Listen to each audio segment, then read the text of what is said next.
Karena itu bertakwalah kepada Allah Subhanahu wa taala ketika mendengar panggilan azan. Yang harus kita hadirkan dalam benak kita bukan beban. Kalau beban itu capek. Allahu akbar, Allahu akbar. Yang teringat fitness, beban barbel. Ya berat gitu kan. Tapi kalau kita bayangkan solusi, Masya Allah. Allahu akbar, Allahu akbar. Gajian. Allahu akbar, Allahu akbar. Lamaran diterima. Allahu akbar, Allahu akbar.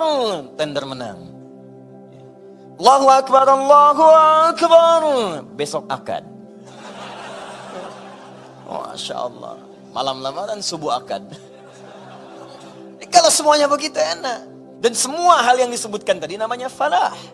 Falah, kemenangan, kedamaian, kebahagiaan, ketentraman, kejayaan, falah. Hayya 'alas shalah. Kenapa salat? Hayya 'alal falah. Ayo dapat. Jadi kalau yang kebayang semua itu demikian, itu enak. Di salat itu bukan beban. Nikmat gitu. Jadi baru mendengar suara itu langsung bangun. Ya Allah, solusi ini datang. Ya Allah, ini yang aku butuhkan. Ya Allah, aku tunggu-tunggu dari subuh tadi. Sekarang rupanya tiba. Ya Allah, aku tunggu-tunggu dari malam tadi ya Allah. Tapi kenapa aku gak dengar azan ya Allah? Ketiduran rupanya. Nah, jadi kalau sudah seperti itu, orang-orang beriman itu akan menghafalkan waktu sholat. Hafal dia waktu sholat supaya merencanakan besok mau minta apa, nanti mau minta apa. Hafal. Makanya ciri orang beriman ketika disebutkan di Quran surah keempat An-Nisa ayat 103. Itu bukan sekedar dia senang sholat dan pasca sholat dia mengingat Allah, tapi dia juga mengetahui waktu-waktu sholat.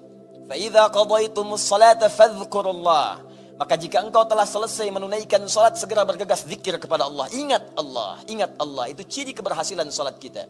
Qiyaman wa qu'udan wa ala junubikum. Baik anda dalam keadaan berdiri, sedang buru-buru, jangan menghilangkan zikir. Assalamualaikum warahmatullah. Assalamualaikum warahmatullah. Buru-buru, taksinya sudah menunggu. Sambil keluar, astaghfirullah, astaghfirullah, astaghfirullah.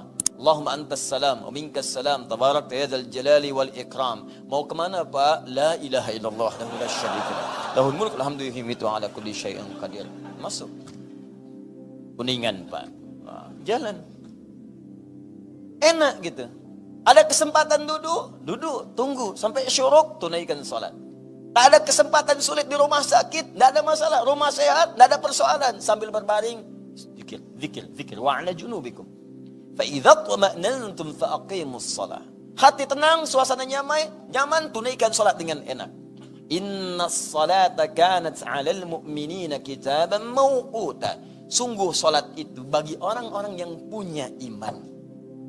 Waktunya jelas ditentukan. Demikian terjemahan di mushaf. Tapi kalau Anda baca dengan ilmunya balaghah, maka kalimatnya akan berubah. Sungguh orang yang punya iman itu akan tahu baginya jelas waktu salat. Kalimat singkatnya, orang beriman itu akan kenal, tahu, hafal waktu salat. Jadi kalau Anda tahu, misalnya dalam kehidupan dunia saja, besok mau gajian, siap-siap Anda. Besok di kantor gajian jam 7, telat 5 menit, gagal, tunggu besok hari lagi. Pertanyaan saya, kalau ada ketentuan demikian, gajian jam 7, telat 5 menit, tunggu besok lagi, datang jam berapa ke kantor? Jam 6, jam 5 sebelum subuh berangkat, booking. Sama satpamnya, kalau belum saya datang jangan buka. Ya. Udah minta duluan. Jadi sekarang Allah panggil kita. Kalau kita paham itu semua kemuliaan untuk kita, kita booking dari sekarang.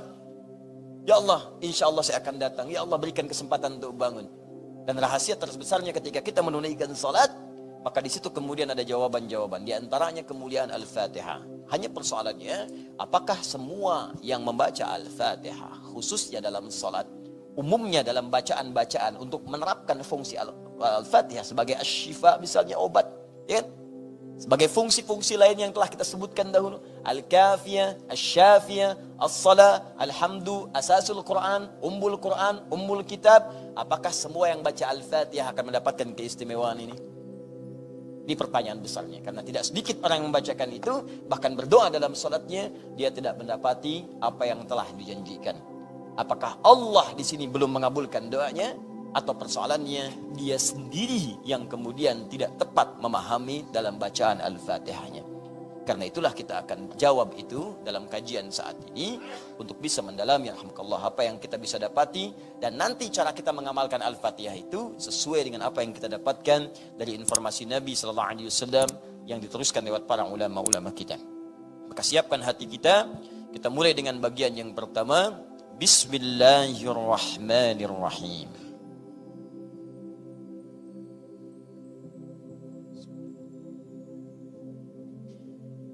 Perhatikan sini sejenak, kalaupun tak nampak dari sisi yang berbeda di papan tulis, tidak apa-apa, karena nanti saya juga akan terangkan kemudian, dan suara bisa terdengar, dan di luar ta'lim ini, Anda bisa mereview nanti ta'lim kita lewat saluran yang tersambung pada saat ini di Al-Hidayat Official di YouTube.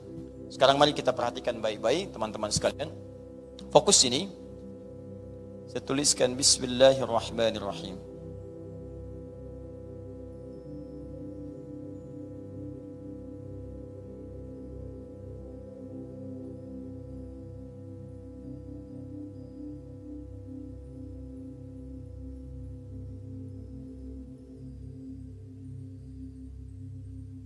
Baik, perhatikan sini pelan-pelan.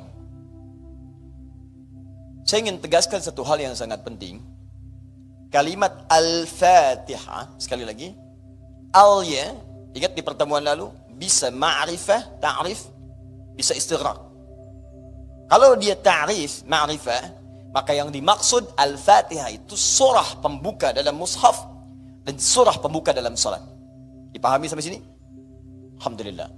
Tapi kalau yang dimaksudkan istighraq, mencakup semua fungsi keutamaan dan keistimewaannya, maka jika itu yang dimaksudkan, maka hal yang perlu kita pelajari adalah semua kandungan Al-Fatihah itu dari awal sampai akhir untuk mendapatkan keistimewaan yang dijanjikan. Bagaimana caranya baca Al-Fatihah? Bisa mendapatkan syifa, bisa mendapatkan misalnya keberkahannya, bisa mendapatkan kemudahan dalam aktivitas pekerjaan kita. Bagaimana caranya? Maka pahami awal ayat sampai akhir ayat Al-Fatihahnya.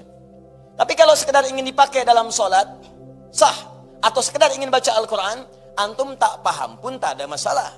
Sholatnya sah. Karena syarat sholat itu bukan paham kandungan Al-Fatihah. Syarat sholat itu benar bacaan Al-Fatihahnya. Begitu dibacakan, benar. Tapi kalau tidak paham, antum kehilangan momentum untuk meminta kepada Allah Subhanahu wa Ta'ala. Mengerti sampai di sini? Baik, dalam upaya kita memohon itu, syarat pertamanya kita harus paham setiap huruf, setiap kalimat, bahkan setiap harakat dari awal ayat sampai akhir ayatnya. Di pertemuan lalu kita sudah sepakati berdasar keterangan dalam Al-Quran surah ke-15 ayat 87 bahwa Al-Fatihah itu jumlahnya 7 ayat. Walaqad atainaka sab'an minal mathani wal Qur'anil 'azim. Dan kami telah turunkan hanya kepadamu saja Muhammad sallallahu alaihi wasallam.